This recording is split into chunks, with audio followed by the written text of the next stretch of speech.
So, I've not addressed ComicsGate much in my videos. I've blogged a little bit about them here and there, but I have been interacting more with folks on Twitter lately. So, for my 2 subscribers, let's focus on ComicsGate.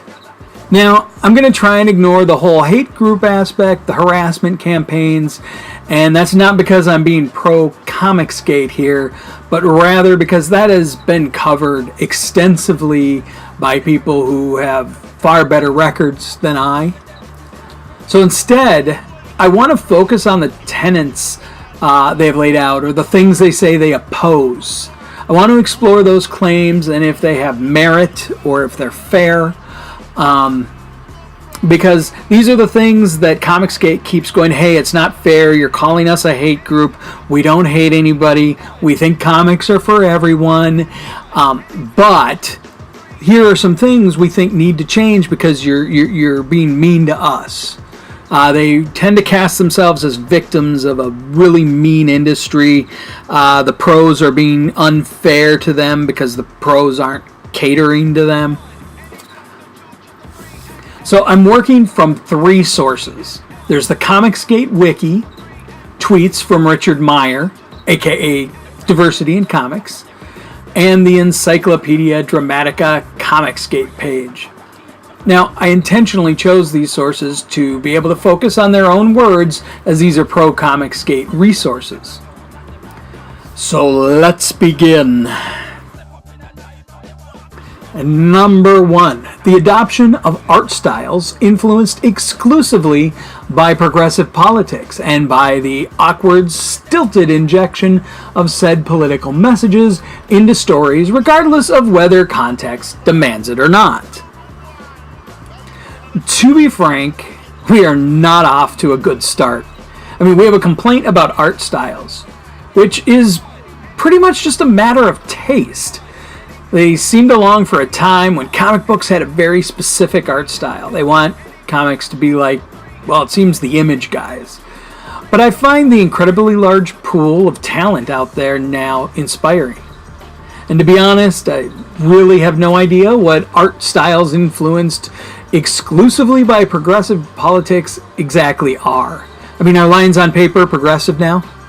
Political messages in comic books, well, that goes back to the 40s and has been there all the way to present. Captain America really demands a political worldview in the storytelling. It needs to explore the dichotomies of America through that character, and that is part of, ironically, escapism. Escapism doesn't mean you don't have stories to challenge the reader. Within the escapism, you can have all sorts of messages. I'm not looking for, like, cotton candy in my comics.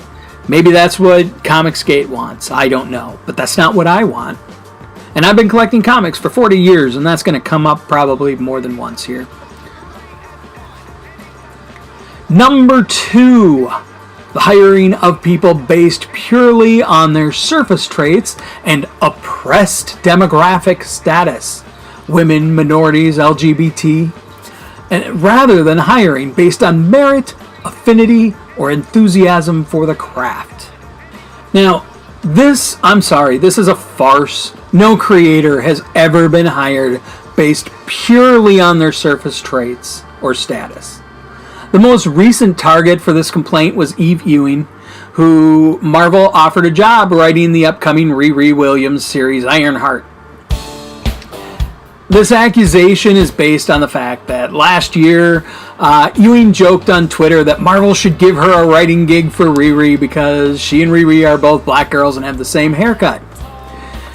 It was obviously a joke, but ComicsGate supporters have leapt on and used this as proof of her not being hired on merit since being hired by Marvel. She's an award-winning writer, as was Ta-Nehisi Coates, and yet somehow these 2 authors were not getting work in comics due to their status. It's just that their skin color, according to the ComicsGate crowd. Both writers, in fact, have expressed both an enthusiasm and an affinity for the craft and comics. Please note, there's absolutely a logic to the practice of considering the background of creators when hiring. Larry Hama's military service informed his writing on G.I. Joe, and it added a sense of authority. There have been statements by Meyer that nobody should get to jump ahead of the line in comics. They should get jobs based on the merit of their previous comics work and how successful that was. But this is not actually a merit-based approach. I got into this on my blog, but it's really just good old-fashioned seniority that he's pushing. A merit-based approach actually focuses on the talent of the writer and just their skills and background as a writer, regardless of how much comic book experience they have. Number 3, the change or outright replacement of beloved classic characters to pander to progressive and or leftist politics instead of creating new characters for this end.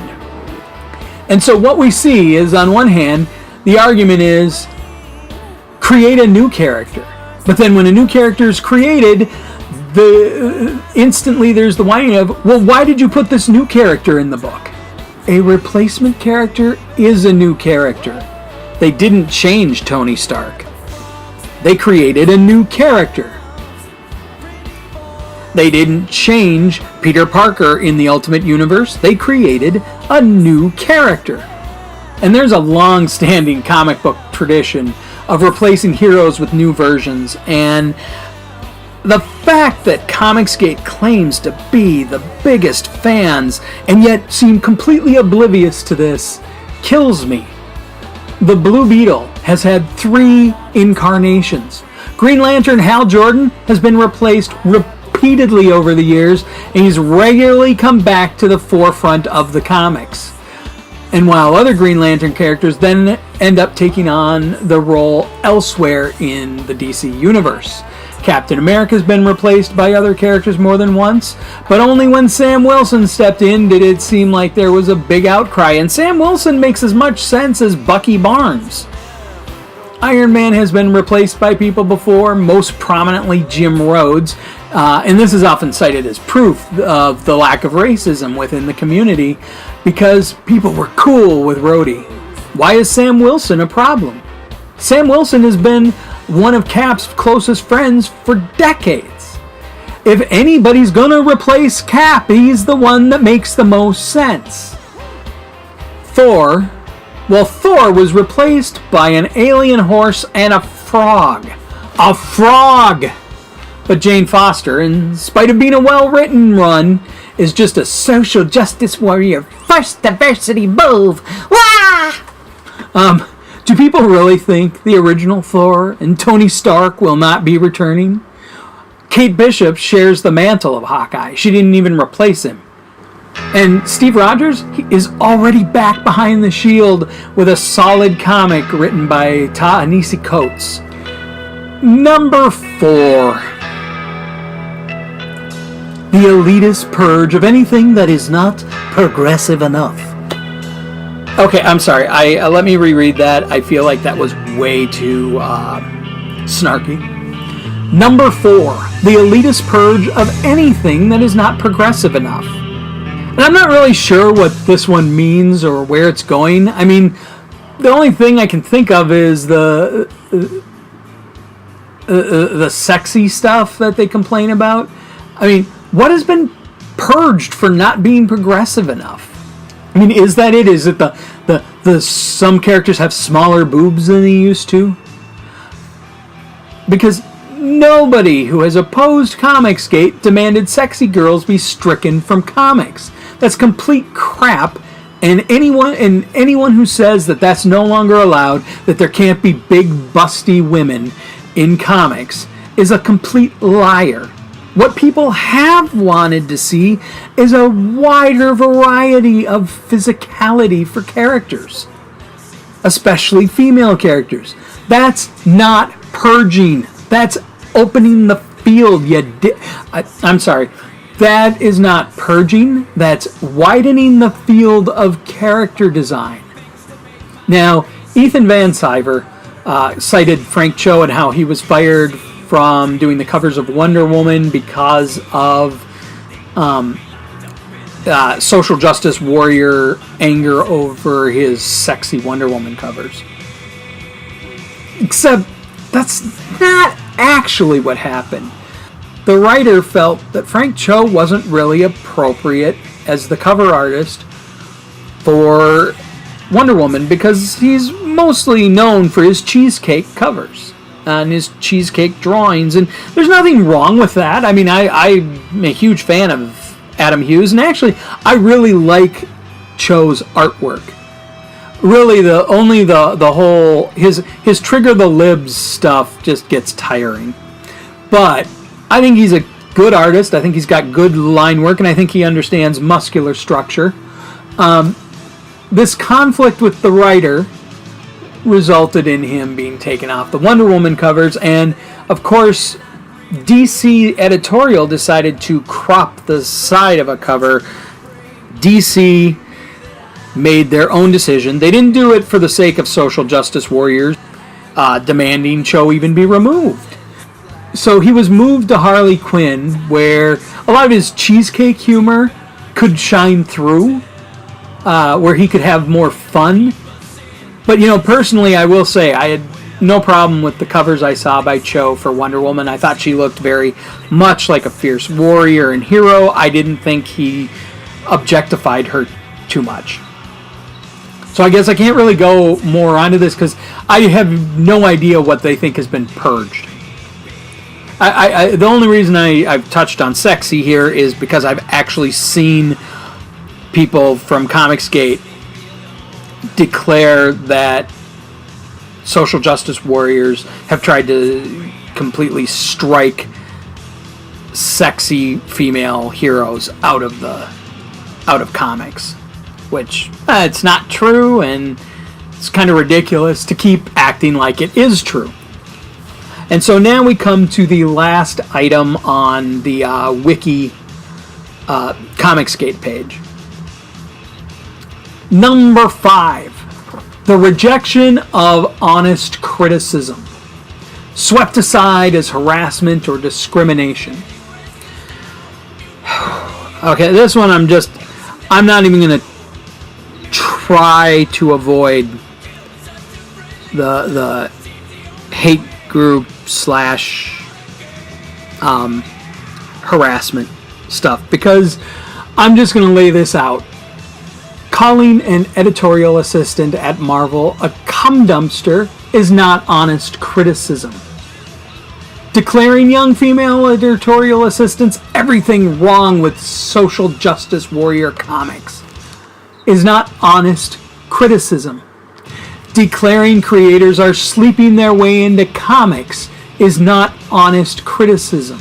Declaring people are getting jobs only because they are a person of color or gay or any other identity is not honest criticism. Complaining women are invading male hobbies is not honest criticism. These are merely misogynistic and bigoted commentaries. Declaring such things as honest criticism is a joke. Okay, so now we're going to take a look at 3 goals named by Diversity in Comics Richard Meyer. He presented these on Twitter in response to someone who had posted with the hashtag #WhyIHateComicsGate.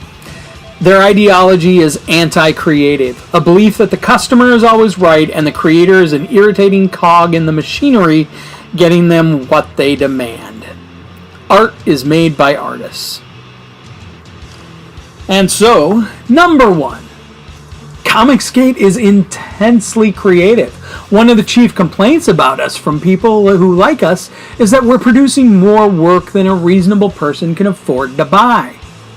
Okay, so this is primarily due to how they're getting their product out to their audience. It's because they're doing crowdfunding, primarily through Indiegogo, and their starting price tends to be about $25. They've done sales, quote unquote, where they got it down to $20, but that's your starting price on these books. And they've been described as being graphic novels, but they're 120 pages or less, so they're small end of a trade. They're like a 5-issue trade worth of comics, which don't usually go for about $20. They can easily be purchased for far less than that. But obviously with crowdfunding, you're usually providing incentive for people to spend more. Specialty items, posters, signed artwork, stuff like that. And so I get that. And in what they've brought in with their work is pretty impressive. Now, I mean, between Ethan Van Sciver's Cyberfrog and 2 projects by Richard Meyer, they've been pointing out ComicsGate has generated within about 6 months' time $2 million. And that's nothing to sneeze at by crowdfunding standards. I mean, a lot of people barely eke in to get, their most base, like, thousands of dollars. So that is impressive. But that means that customers are constantly having to shell out $20 or more for a single item that they are ordering. Well, $20 can get me, I don't know, what 4 comics or so in a month or more. Most people do weekly hauls, but most people, and so you could easily argue, yeah, well, if you're buying many comics, you could be spending up to $60 a month for someone kind of in between business, 30 to let's play it safe, 30 to 60. But if you're spending $30 to $60 a month on comics, you're getting a lot more comics than if you're spending $30 to $60 on crowdfunding. And crowdfunding, well, that just gives you that individual item. And then once that's done, well, they got to do crowdfunding again if there's a new book in the series. I'm it's a little amazing to me to watch people both in and outside of ComicsGate. This isn't a ComicsGate thing. I'm always kind of amazed at people crowdfunding issue by issue, because it just seems to me that that's not necessarily as sustainable as if you can find a way to produce the comic and put it out, I don't know. Maybe I'm wrong and crowdfunding is super good that way. But the other thing with crowdfunding is $2 million across 6 months is impressive for crowdfunding. But here's the thing with that $2 million. A lot of people in ComicsGate bring it up like they're beating Marvel. Guys, they're not beating Marvel. Marvel Comics makes more than $2 million a month. 6 months to raise $2 million? Marvel isn't even gonna blink at that. I'm sorry, but it needs to be said. These crowdfunding numbers are not going to shame Marvel.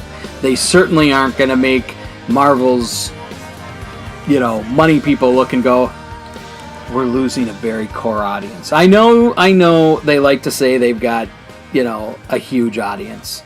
Was like 90 to 100,000. I think that is, to be polite, ridiculously ridiculously ridiculously ridiculously ridiculously ridiculously ridiculously ridiculously ridiculously ridiculously ridiculously ridiculously ridiculously ridiculously ridiculously ridiculously overinflated. Ridiculously. This idea that Marvel is looking at the crowdfunding for Iron Sights and going, uh-oh, I'm sorry, dude, but you're in denial if you think that's what happens.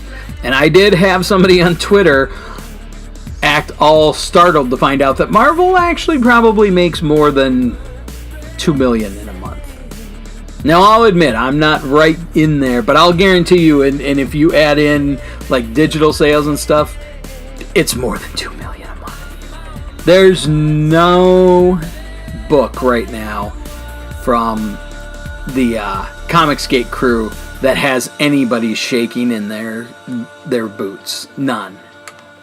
So it might work when you're only producing one-shot graphic novels.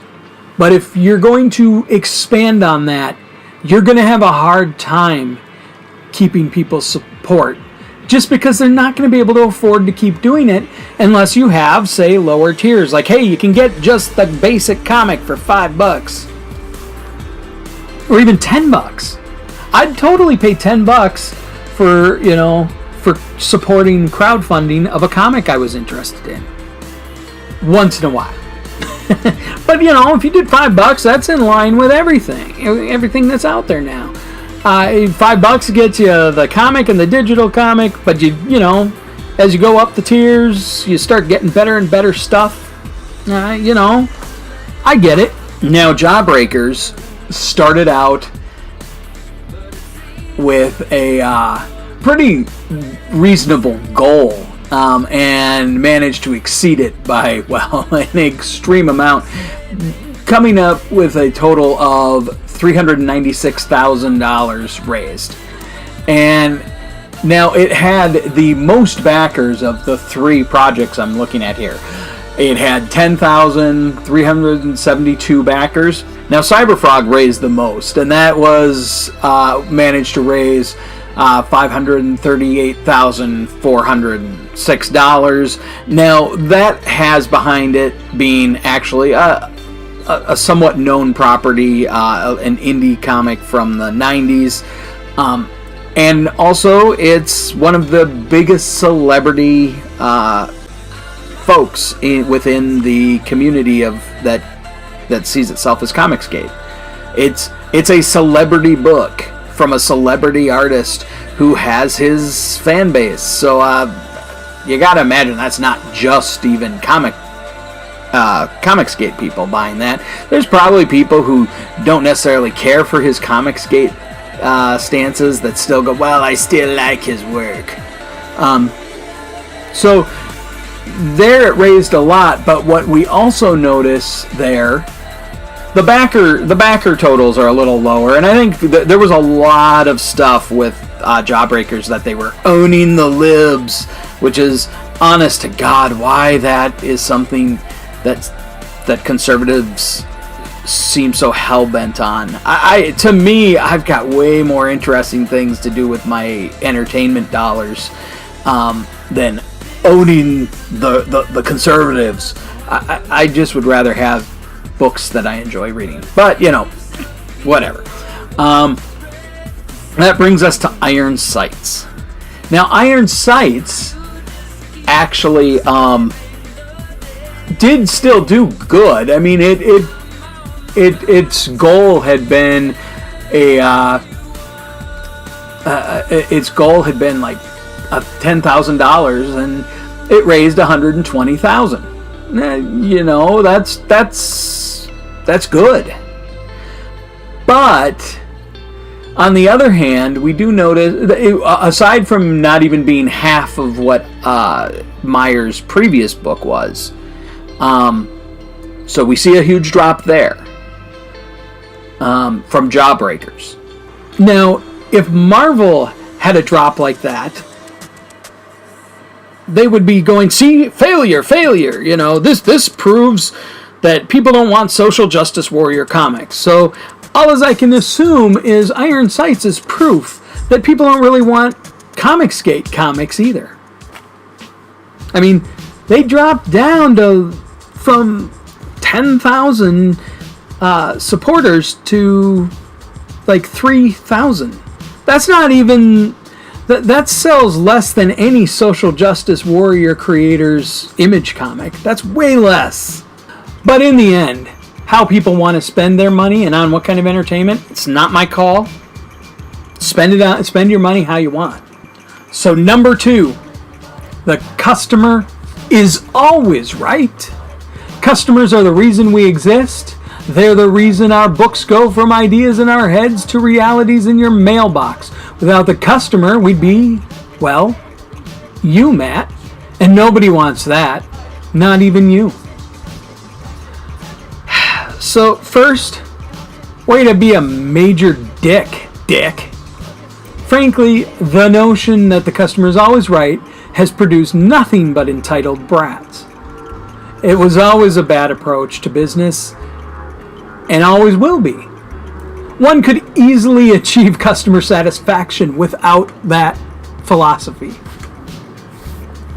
The customers have their taste. They want what they want, but they don't necessarily know exactly what they want. And writers have no magical way of anticipating what I am going to want. Writers have often given me amazing stories that I've never expected or even knew I wanted. I didn't know I wanted Preacher, but it was a great series. It's awesome to me the number of times I've been hit hard emotionally with a powerful line of dialogue or a scene or a whole story. 40 years of collecting comics, and I'm amazed by some of the awesome work we are seeing to this day. I want to continue to be surprised, not just demand writers give me some toothless story that panders to my nostalgia. And number 3, ComicsGate is against the idea of the creator as celebrity. Creators are workers who produce a product. Our worth is determined by our sales and the satisfaction of our customers.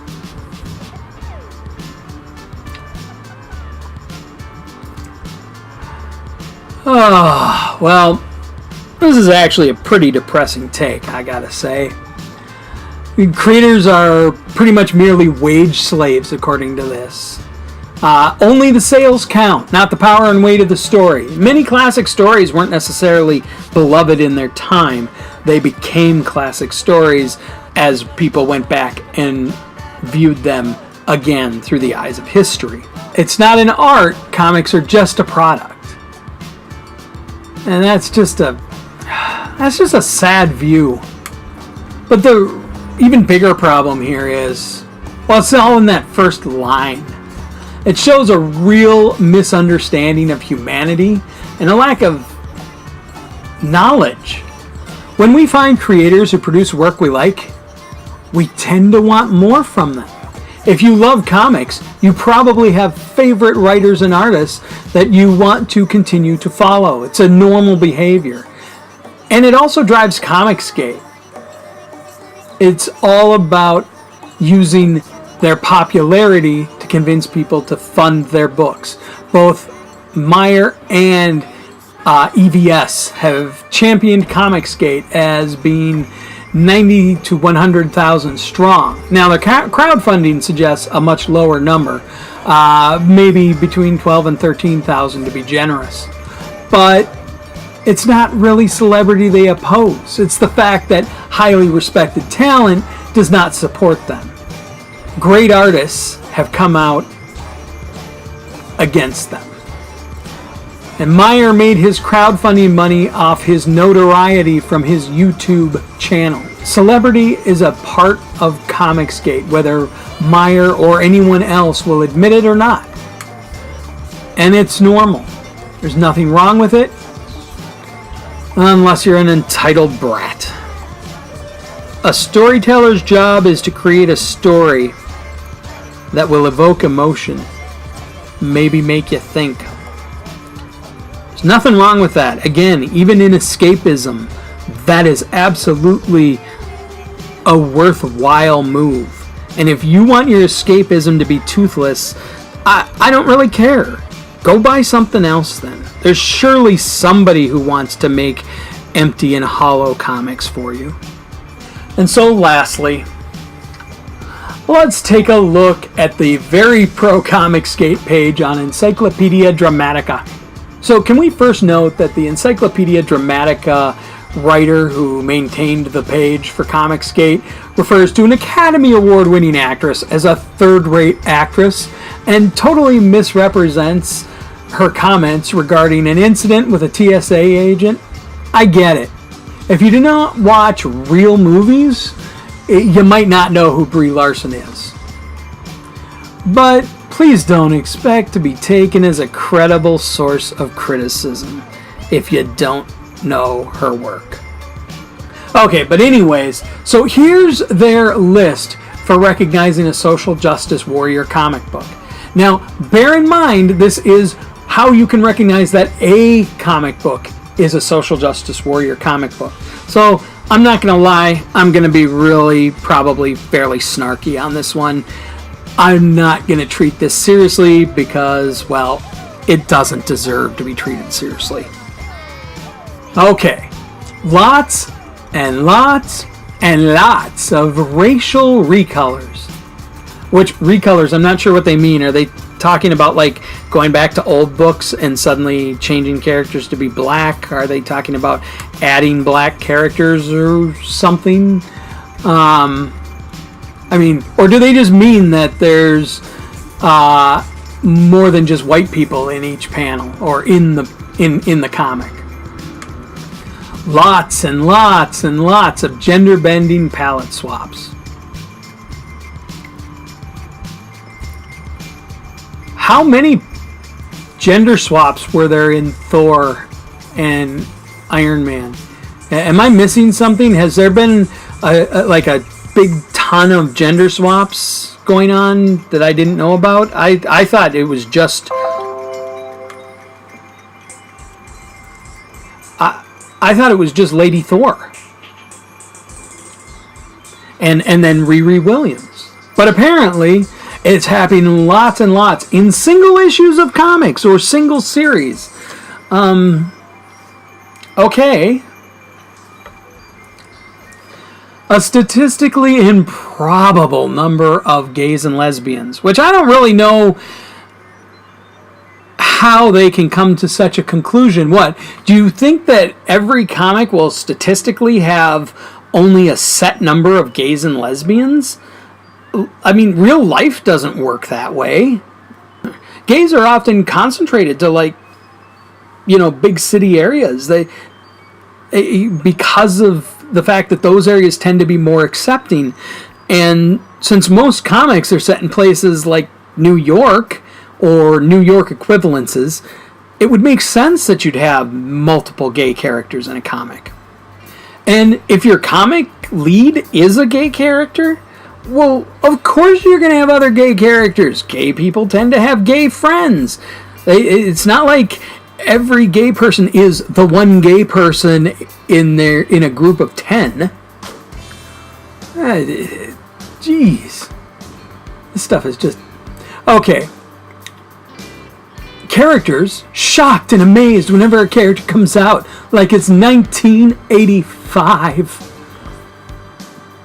And that's actually because, people still tend to be shocked when people come out. Even though it's not 1985. People were shocked in 1995 and 2005 and 2015. Parents often still reject the idea that their kids are gay. I've witnessed that. I've watched parents rationalize away their kids coming out to them and really work through their mind that their child just doesn't really know and they shouldn't commit to being gay and this and that. And so that's a dumb point, because I'm sorry, that's still a very real situation. Kids still get kicked out of their homes for coming out. So 1985 has nothing to do with it. People are often still shocked, and sometimes even the gay person is shocked to realize they're gay. Purse puppy liberalized Muslim characters that absolutely infuriate real Muslims. I haven't really heard any Muslim complaints about Kamala Khan. I feel like this one is, well, for one thing, I should have probably looked up what a purse puppy is. But something tells me it's probably about as intellectual as Soy Boy or Beta or any of that bullshit alt-right language that ComicsGate, in spite of trying to deny that they're alt-right, love to use. But I haven't seen Muslim characters that infuriate real Muslims. I haven't seen Muslim outcries against. I haven't seen Muslim outcries against comic book characters being Muslim, except for maybe if they're terrorists. Constant emotional validation, even when failing, because no social justice warrior hero is left behind. Okay, now they're just making shit up and throwing it at the wall to see if it sticks. It doesn't even make sense. Okay, moving on. It looks like the Burger King Kids Club, aka forced try-hard diversity. Yeah, so there's a pic on the page of the BK Kids Club. It must be terrifying to see a black girl and an overweight white girl. The art looks like something you'd find in a third-rate DeviantArt webcomic. The person who wrote that clearly has not seen Iron Sights and Jawbreakers. Character reactions and emotions look like a random grab bag of emoji rejects. Yeah, I haven't seen this. I mean, some artists are better at drawing expression than others, but you know, we have people like Amy Reeder, and if you want to go if you want to go older school, you've got Kevin McGuire, David Baldeon again, Sarah Pichelli. All are people who are very expressive with their faces. So it kind of feels like really the complaint here is the characters smile. Minority characters are superficial, generic token backdrops, even when they're the main characters. I'm sorry, but Kamala Khan is an interesting and fun character who struggles with her family background and wanting to be a superhero, idolizing Captain Marvel.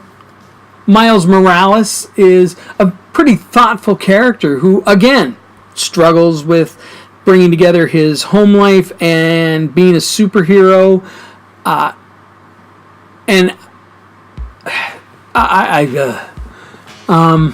Amadeus Cho, very funny character, overconfident, and that's, hey, a character flaw. Domino, trying to come to terms with her powers and build a community around herself. Is very well written series by Gail Simone. In fact, my local comic shop couldn't keep it in stock for the first 4 issues. And even now, they only have a couple issues left after it comes in. And hey, let's throw in a white guy. Captain America trying to reconcile his representation of the dream of what America could be with the far less perfect reality. Very little action and conflict. Now, I'm just going to say that pretty much every book I read has had a fight in every issue. But sometimes, the real conflict is emotional or internal, and it's going to be played out without a fist fight in the comic.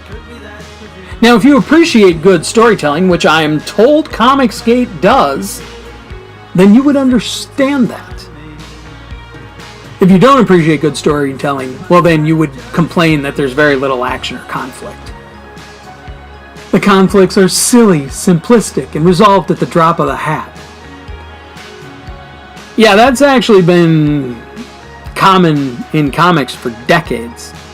And by decades, I mean probably since the time that they started stapling paper together with cartoons on them.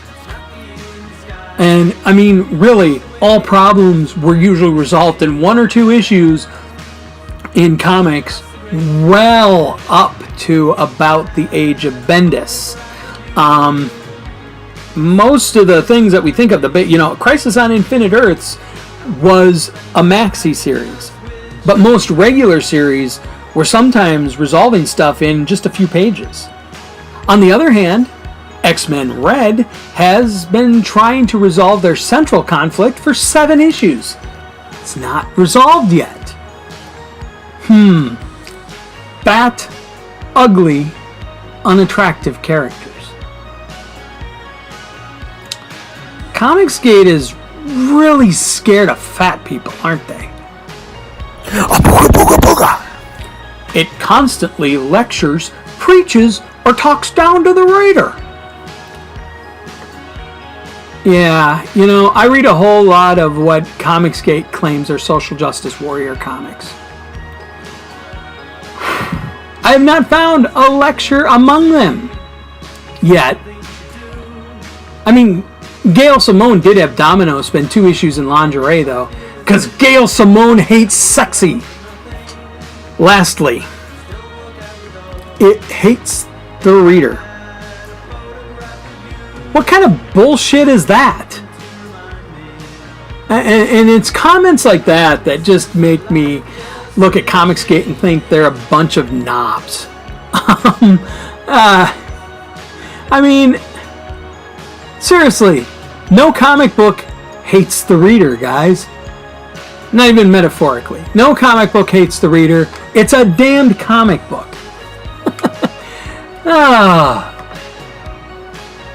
So based on this list, I can honestly tell you, there's never been a social justice warrior comic book. At least now that I've ever purchased. Marvel is certainly not publishing them. And then the page finishes off by providing a list of Marvel's new diversity lineup. And along with insulting nicknames, the list disregards actually if any of the characters have actually been popular or not. I mean, what's funny is in all these tenets, what never got talked about is one of their huge talking points: sales. Marvel saw a quote-unquote huge dip in sales in 2017. And it is interesting to note that the big focus on sales ignores that Marvel's sales increased from the early 2000s right on up to Now, it's interesting to note that this big focus on sales ignores that Marvel's sales increased from the early 2000s completely on up through 2016 without a drop. They just kept going up and up and up. And then in 2017 there was a drop. And now in 2018 they've seen an uptick. And that's, sales do that sometimes. Now, the changes that are being complained about as social justice warrior Marvel, those things were going on when the sales were increasing too. You know, they love to bring up the infamous 2017 retailer summit that Marvel held, where store owners stated that diversity hurt their sales. And mind you, before one retailer brought that up, the complaints were about all the new number ones, the resetting of numbering systems being confusing, and lenticular covers. There have also been claims that in this summit, store owners were explaining that the social justice warriors comics were ones they couldn't sell, and therefore their stores had to be closed, which isn't true. The store owners were at a retailer summit. That means their stores were still open. Maybe some of them closed after, but that doesn't prove the point. I decided to just kind of out of curiosity do a check in my own area. Now, there are 12 comic book stores active in my area. And this does not include like used bookstores or places where you might find back issues. This is 12 comic book stores. None have gone out of business, and they've all been around. When there was a report of one going out of business, and it's been recorded by ComicsGate as having gone out of business, it didn't go out of business. It moved to a new location. There was a shop that closed down, and then somebody bought it and is in the process of reopening it. Now, it didn't close down because of sales. It closed down because the person who owned it just was tired of running his shop. It was basically a one-man show, and they said this is too much, and they backed out. It wasn't because they weren't making money. So I just want to get a quick pitch in here because I get my weekly stash from Hot Comics and Collectables, their Richfield store here in Minnesota. Great service. They've got you got a free pull list set up. You get a 15% discount on stuff with your pull list, which makes a nice little, adjustment to your price of your purchases every week. Then there's also locally the Nostalgia Zone, which is where I go for back issues. They don't really do new comics, but they have a tremendous selection for filling in the holes in your collection for back issues, and they do mail order. I also, when I can't find stuff at my local shops, I contact Sterling Silver Comics based in California, who they also do mail order. I'm including again links. So for fans of comics in general, these are places that provide great service if you don't have a comic shop nearby. Now, comic shops close for a variety of reasons, and placing such a heavy focus on social justice warrior Marvel is missing a bigger picture. Comic book stores often can close for simple reasons unrelated to sales. As I noted, there's a store locally, and I've seen other stores close because the owners were just tired of running a business. They just wanted to get out. They had a full-time job on top of it, and they had family, and they wanted to spend more time with their families. So they sold their stock and closed up. Now, some stores closed because they were opened by zealous comic book fans who thought it would be cool to have a comic shop, but were really unprepared for the business side, and the pressures of that resulted in failed businesses. Businesses in general fail and close quite often. I have seen many of those people learn from their mistakes, open new stores, and be successful. Now, an area where sales can have an impact are that some stores are in locations that have multiple stores but not a comics market that can really continue to support it due to a shrinking fan base of people who are leaving comics for all sorts of reasons. I left comics for a while. It had nothing to do with social justice warrior stuff. It was straight up because it just was too expensive. I didn't want to keep accruing debt. Comics were already getting too expensive, and now they're more expensive than they were when I had originally quit. Now, in addition, one of the big problems for this whole argument over sales and lower sales is that, well, we're only focusing on comic shops in the direct market. That's what the monthly numbers are. The direct market is what saved the industry, but now it is kind of causing trouble for store owners. This isn't a social justice warrior thing, it's a corporate thing. But sales information excludes things like digital comics and trade sales in bookstores like Barnes & Noble or online stores like Amazon. If a comic fan only purchases from places like Comixology, and for a few years, from about 2011 until early 2016, I was only buying comics digitally. You don't see those sales, and they certainly aren't going to benefit comic shops in any way. Plenty of comics, such as the often maligned Squirrel Girl, Miss Marvel, and Iceman, have done very well outside the direct market. There are also a lot of comics that fall into the social justice warrior banner due to diversity that sell extremely well through companies like Scholastic and through bookstores. The trade collections for Iceman, in fact, sold very well, which is why Sign of Grace was given the opportunity to continue writing with a new Iceman book. Regardless of how a single issue may sell, good trade sales will justify the continuation of a lot of books. Jane Foster's Thor sold well, even while Marvel was having problems. And again, between increasing prices, radically renumbering their books, constantly putting regular series out with new #1 issues, and a string of unsuccessful events, Marvel struggled in 2017. Now, ComicsGate has attempted to take over the idea that they believe comics are for everyone, and that they're the real fans, and they're the people that everyone should be pandering to, because everyone who really loves comics agrees with them. This isn't true. I know numerous fans who are even older than me who want to see the diversity, who love the diversity, who, like me, appreciate the diversity. And I really am tired of listening to them talk about the fans. It's like listening to the dumbasses who hate The Last Jedi and modern Star Wars movies going on and on about the fans.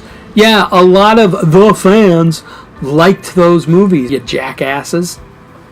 And a lot of us like this path that Marvel's taken. Now, you can sit there and say that some of them have not always been successfully done. The most common criticism I see from people on the left with Gay Iceman was how Bendis outed him was horribly done. It just was awful, and it didn't work. And that's a fair criticism. But then complaining because we're getting stories about him trying to date and trying to figure out how he goes forward, that's also bad because it's social justice warrior preaching. Well, no wonder people think you're bigots. I know politics for you, but I feel like a hypocrite talking to you and your racist friend. Now, they've tried to argue that the things they oppose, the list of things they oppose, are somehow beyond criticism. If you guys have to strawman us and you won't focus on what we say. So I focused on what they said. And a lot of it was kind of meaningless. I mean, there were code words in there, but they describe things that aren't happening in the industry. And many of their goals lack fundamental understandings of humanity, or get selectively applied in ways that betray their claims of it not being, about the race of the creators or the gender identities of the creators. As I sat down and read each one of these items in preparation for this video, I was kind of stunned at just how shallow these goals are. I want a comics fandom that is representative of everybody.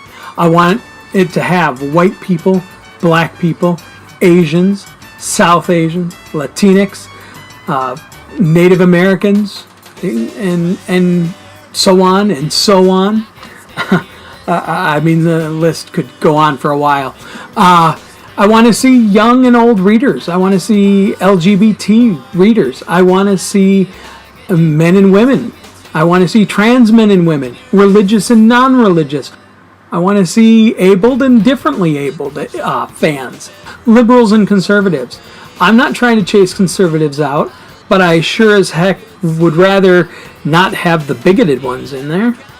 I want there to be comics for everyone.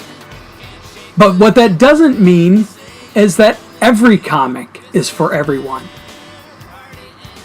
Not every comic is going to be aimed at you or me. Not every individual comic will be for everyone.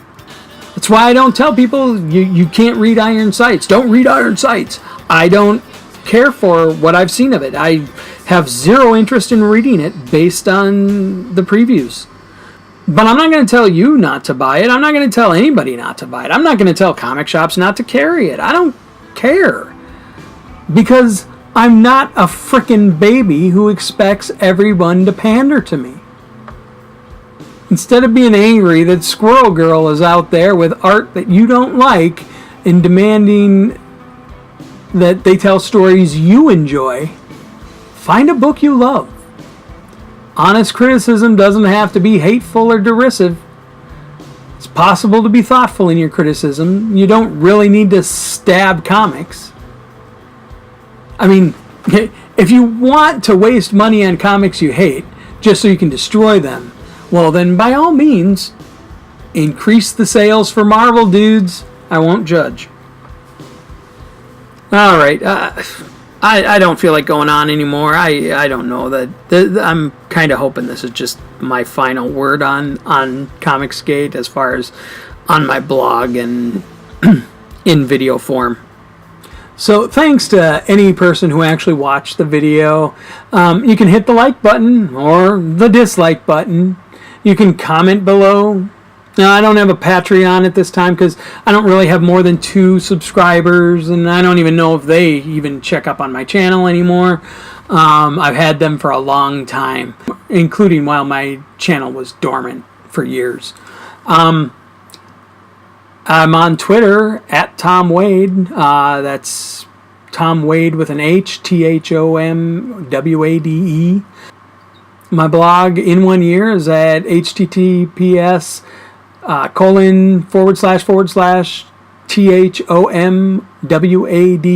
that's tomwade.wordpress.com. Have fun and read comic books you actually like. I'm going to just go sit in the corner now and wait for Marvel to give me my job writing a fat Moon Knight social justice warrior comic because I'm fat.